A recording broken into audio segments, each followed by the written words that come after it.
Everyone, welcome back to this channel. In this video, I'm going to show you how to add motion tracking on a CapCut apps. Now let's get started. First, open your CapCut, click new project, and add the video that you want to edit.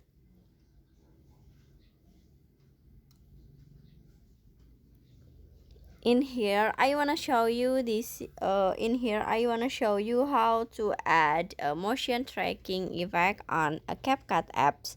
So the first step, I want to add emoji because I want to cover this face. So you can click on the sticker at the bottom, click on it, and in here you can click on the sticker again, and then in here you can choose the emoji that you want to add. I want to add this one, so you just click on it, and in here you can set the emoji for cover the face like this, and after this you can set the emoji until the end of the video. And after this you can click at the sticker, and then in here at the bottom you can swipe until you can see tracking, and then click on it.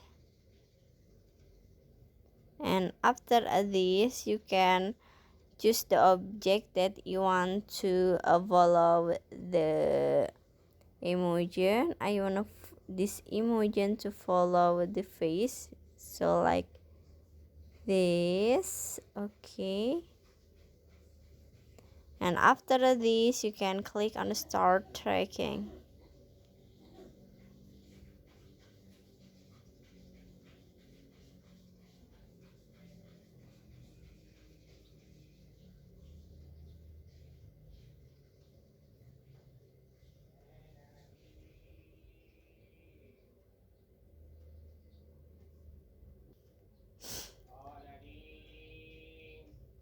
Okay, finish. So that's how to add motion tracking on a CapCut apps. I hope you found this video to be helpful. If you enjoy with the content, please consider like, comment, and subscribe down below.